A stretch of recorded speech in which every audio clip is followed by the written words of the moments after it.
उत्तराखंड, देवभूमि, जहां हर पहाड़ में देवताओं का वास माना जाता है, हर नदी पवित्र है और हर जंगल में कोई न कोई रहस्य छिपा हुआ।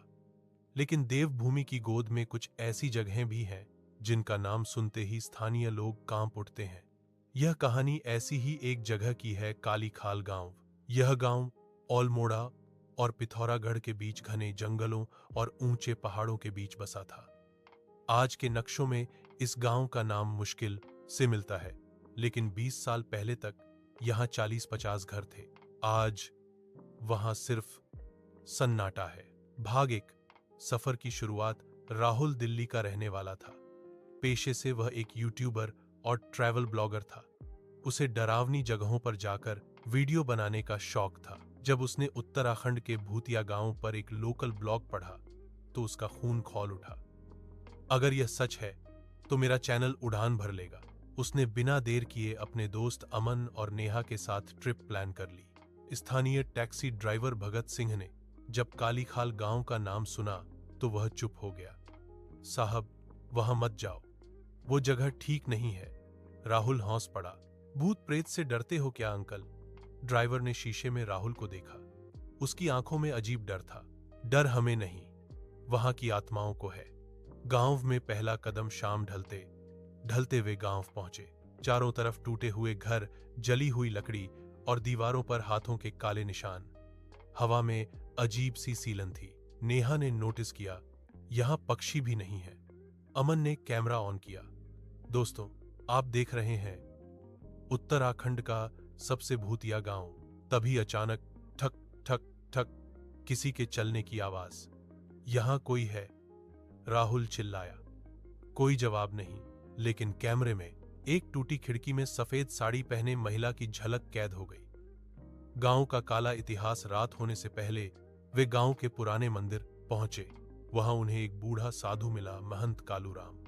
उसने बताया, 20 साल पहले इस गांव में एक तांत्रिक रहता था, भैरवनाथ। वह काली विद्या करता था। गांव की औरतों और बच्चों को बलि चढ़ाता था। जब गांव वालों को सच्चाई पता चली तो उन्होंने उसे जिंदा जला दिया। लेकिन मरते समय उसने श्राप दिया, मेरी आत्मा इस गांव में रहेगी और हर उस इंसान को खा जाएगी जो यहां रात बिताएगा। उस रात के बाद गांव में आग, बीमारी और पागलपन फैल गया। एक एक करके सब लोग गांव छोड़कर भाग गए। सिर्फ आत्माएं रह गईं। पहली रात का आतंक राहुल ने तय किया, हम यहीं रात बिताएंगे। जैसे ही रात 12 बजे, मंदिर की घंटी अपने आप बजने लगी। टन टन टन। हवा ठंडी हो गई। नेहा को लगा किसी ने उसके बाल खींचे। अमन का कैमरा अचानक ब्लैक हो गया। तभी एक औरत की आवाज आई, यह हमारा घर है। चारों तरफ से रोने, हंसने और चिल्लाने की आवाजें आने लगी। अचानक नेहा बेहोश होकर गिर पड़ी। आत्माओं का हमला। राहुल ने नेहा को उठाया और बाहर भागा, लेकिन गांव का रास्ता गायब हो चुका था। चारों ओर वही घर, वही जंगल, वही अंधेरा। तभी सामने आया भैरवनाथ की आत्मा। जली हुई त्वचा, लाल आंखें और उल्टे पैर।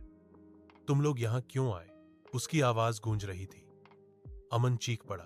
कैमरा जमीन पर गिर गया। भैरवनाथ ने अमन की ओर हाथ बढ़ाया और वह हवा में उठ गया। नेहा अचानक उठी और मंत्र पढ़ने लगी। उसने मंदिर में लिखा एक श्लोक याद कर लिया था। मंत्र पूरा होते ही जोरदार चीख सुनाई दी। सूरज की पहली किरण। सुबह 5 बजे मुर्गे की आवाज आई। सब कुछ शांत। अमन जमीन पर पड़ा था, जिंदा लेकिन बेहोश। गांव का रास्ता वापस आ चुका था। महंत कालूराम ने कहा, तुम लोग बच गए क्योंकि आत्माएं सूरज से डरती हैं। आज भी राहुल ने वह वीडियो कभी अपलोड नहीं किया। अमन आज भी रात में चीख कर उठ जाता है। नेहा ने तंत्र मंत्र की पढ़ाई छोड़ दी और कालीखाल गांव आज भी वहां कोई रात नहीं बिताता, क्योंकि कहते हैं, अगर उत्तराखंड की पहाड़ियों में रात को किसी ने आपका नाम पुकारा तो पलटकर मत देखना।